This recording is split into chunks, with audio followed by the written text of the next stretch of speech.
नमस्कार दोस्तों, आप सभी का एक बार फिर से स्वागत है हमारे चैनल जतिन लाइफ स्टाइल में। आज सुनते हैं शनि प्रदोष व्रत की कथा। प्राचीन समय की बात है। एक निर्धन ब्राह्मण की स्त्री दरिद्रता से दुखी हो सांडल्य ऋषि के पास जाकर बोली कि हे मुन्ने, मैं अत्यंत दुखी हूँ, मेरा दुख निवारण का उपाय बतलाइए। मेरे दोनों पुत्र आपकी शरण में हैं। मेरे ज्येष्ठ पुत्र का नाम धर्म है, जो कि राजपुत्र है, और लघु पुत्र का नाम सुचिव्रत है। हम दरिद्र हैं, आप ही हमारा उद्धार कर सकते हैं। इतनी बात सुनकर ऋषि ने शिव प्रदोष व्रत करने के लिए कहा। कुछ समय पश्चात प्रदोष व्रत आया। तीनों ने व्रत का संकल्प लिया। छोटा लड़का, जिसका नाम सुचिव्रत था, एक तालाब पर स्नान करने को गया तो उसे मार्ग में स्वर्ण कलश धन से भरपूर मिला। उसको लेकर वह अपने घर आया। प्रसन्न हो माता ने कहा, यह धन मार्ग में प्राप्त हुआ है। माता ने धन देखकर शिव महिमा का वर्णन किया। राजपुत्र को अपने पास बुलाकर बोली कि देखो पुत्र, यह धन हमें शिव जी की कृपा से प्राप्त हुआ है, अतः प्रसाद के रूप में तुम दोनों पुत्र आधा आधा बांट लो। माता का वचन सुनकर राजपुत्र ने शिव पार्वती का ध्यान किया और बोला कि हे माता, हे पूजिया, यह धन आपके पुत्र का ही है, मैं इसका अधिकारी नहीं हूँ। मुझे शंकर भगवान और पार्वती माता जब देंगे तब लूंगा। इतना कहकर राजपुत्र शंकर जी की पूजा में लग गया। एक दिन दोनों भाइयों का प्रदेश भ्रमण का विचार हुआ। वहां अनेक गंधर्व कन्याओं को क्रीड़ा करते हुए देखकर सुचिव्रत ने कहा कि भैया, अब हमें इसके आगे नहीं जाना है। इतना कहकर सुचि उसी स्थान पर बैठ गया, परंतु राजपुत्र अकेली ही स्त्रियों के बीच जा पहुंचा।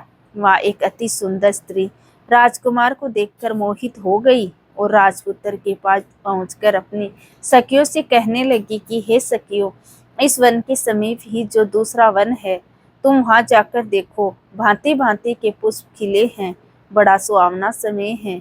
उनकी शोभा देखकर आओ, मैं यहाँ बैठती हूँ, मेरे पैर में बहुत ही पीड़ा है। यह सुनकर सब सखी दूसरे वन में चली गई।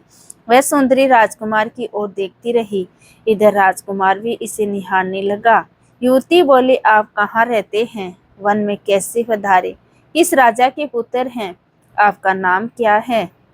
राजकुमार बोला कि मैं विदर्भ नरेश का पुत्र हूँ, आप अपना परिचय दीजिए। युवती बोली कि मैं विदर्भ विक नामक गंधर्व की पुत्री हूँ, मेरा नाम अंशुमति है। मैंने आपकी मना स्थिति को जान लिया है कि आप मुझ पर मोहित है। विधाता ने हमारा तुम्हारा संयोग मिलाया है। युवती ने मोतियों का हार राजकुमार के गले में डाल दिया। राजकुमार हार स्वीकार करते हुए बोला कि हे भद्र, मैंने आपका प्रेमोपकार स्वीकार कर लिया है, परंतु मैं निर्धन हूँ। राजकुमारी के इन वचनों को सुनकर गंधर्व कन्या बोली कि मैं जैसा कह चुकी हूँ वैसा ही करूँगी, अब आप अपने घर जाइए। इतना कहकर गंधर्व कन्या सखियों से जा मिली।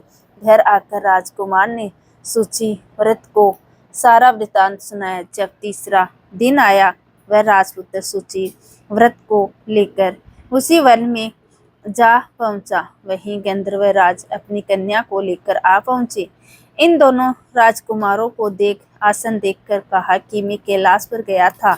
वहां शंकर जी ने मुझसे कहा कि धर्मगुप्त नाम का राजपुत्र है, जो इस समय राज्य विहीन और निर्धन है, मेरा परम भक्त है। हे गंधर्व राज, तुम उसकी सहायता करो। मैं महादेव जी की आज्ञा से इस कन्या को आपके पास लाया हूँ, आप इसका निर्वाह करें, मैं आपकी सहायता कर राजगद्दी पर बिठा दूंगा। इस प्रकार कहकर गंधर्व राज ने कन्या का विधिवत विवाह कर दिया। विशेष धन और सुंदर गंधर्व कन्या को पाकर राजकुमार अति प्रसन्न हुआ। भगवत कृपा से अपने शिष्यों शत्रुओं का दमन करके राज्य का सुख भोगने लगा। इस प्रकार से जो भी भक्त सच्ची श्रद्धा के साथ, नियम और निष्ठा के साथ प्रदोष का व्रत धारण करते हैं, तो भगवान शिव जी अपने भक्तों के सभी प्रकार के मनोरथ की सिद्धि करते हैं। तो बोलिए प्रेम से भगवान भोलेनाथ की जय। माता पार्वती की जय। तो दोस्तों, ये थी शनि प्रदोष व्रत की कथा।